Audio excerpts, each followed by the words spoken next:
بسم الله الرحمن الرحيم. ولما بلغ أشده واستوى آتيناه حكما وعلما وكذلك نجزي المحسنين. شروع کرتا ہوں اللہ کے نام سے جو بڑا مہربان نہایت رحم والا ہے۔ جب حضرت موسیٰ علیہ السلام اپنی جوانی کو پہنچ گئے اور پورے توانا ہو گئے، ہم نے انہیں حکمت اور علم عطا فرمایا۔ نیکی کرنے والوں کو ہم اسی طرح بدلہ دیا کرتے ہیں۔ ودخل المدينة على حين غفلة من أهلها فوجد فيها رجلين يقتتلان هذا من شيعته وهذا من عدوه فاستغاثه الذي من شيعته على الذي من عدوه فوكزه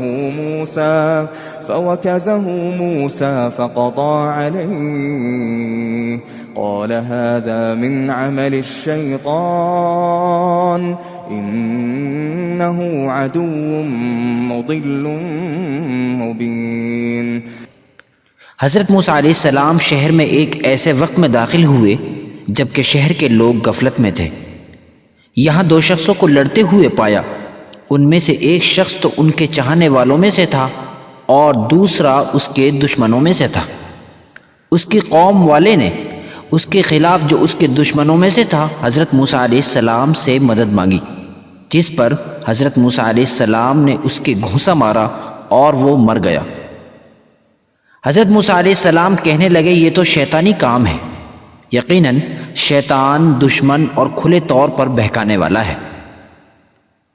فرعون کے محل میں پرورش پانے والے حضرت موسیٰ علیہ السلام پر اخلاقی و روحانی طور پر محل کا کوئی اثر نہیں ہوا۔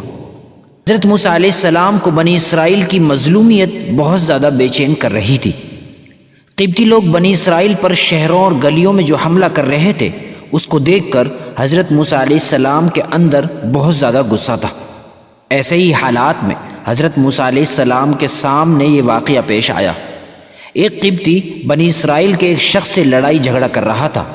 بنی اسرائیل حضرت موسیٰ علیہ السلام کا اپنا ہی قبیلہ تھا اور قبطی ان کے دشمن تھے۔ خود کو برتر اور معزز سمجھنے والے قبطیوں کی عام عادت تھی کہ وہ بنی اسرائیل کے لوگوں پر کھلے عام ظلم کیا کرتے تھے۔ قانون اور عدلیہ بھی ان کے قبضے میں تھا تو ان کو ظلم کا اور حوصلہ ملتا تھا۔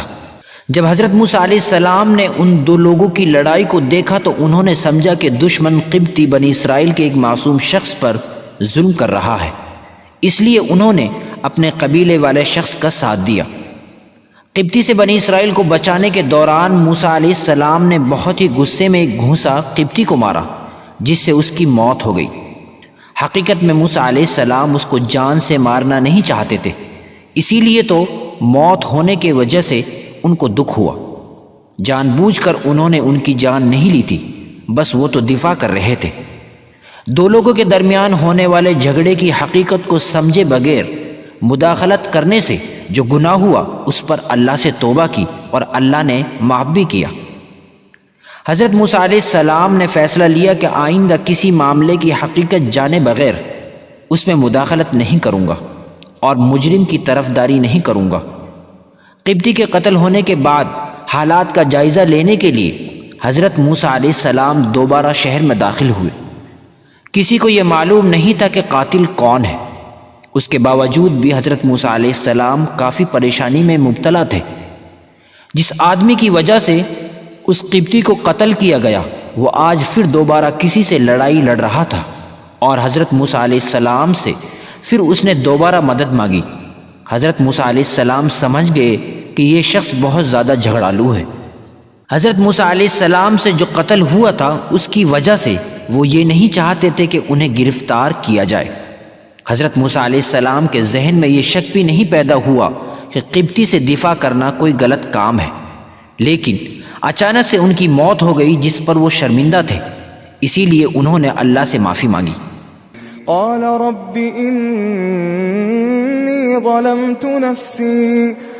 رب إني ظلمت نفسي فاغفر لي فغفر له إنه هو الغفور الرحيم۔ پھر دعا کرنے لگے کہ میرے رب میں نے اپنی جان پر خود ہی ظلم کیا ہے تو مجھے معاف فرما دیجیے۔ اللہ تعالیٰ نے اسے بخش دیا، وہ بخشش اور بہت مہربانی کرنے والا ہے۔ حضرت موسیٰ علیہ السلام کے واقعے سے ہمیں یہی سبق ملتا ہے کہ مظلوم لوگوں کو آزاد کرنے اور ان کے حقوق کو دلانے کی لڑائی میں ہمیں قائدانہ کردار ادا کرنا ہوگا۔ اگر ہم سے کوئی کمی یا کوتاہی ہو جائے تو ہمیں اپنی ذمہ داری سے پیچھے نہیں ہٹنا چاہیے۔ احتیاطی تدابیر اختیار کرتے ہوئے ظالموں کے خلاف مظلوموں کی حمایت میں کھڑا ہونا چاہیے۔ کام کرتے ہوئے اپنا محاسبہ کرنا، اگر کہیں کمی نظر آئے تو اس کو درست کرنا اور مزید طاقت حاصل کرتے ہوئے ہمت کے ساتھ آگے بڑھتے رہنا، یہی ہے نبوی طریقہ۔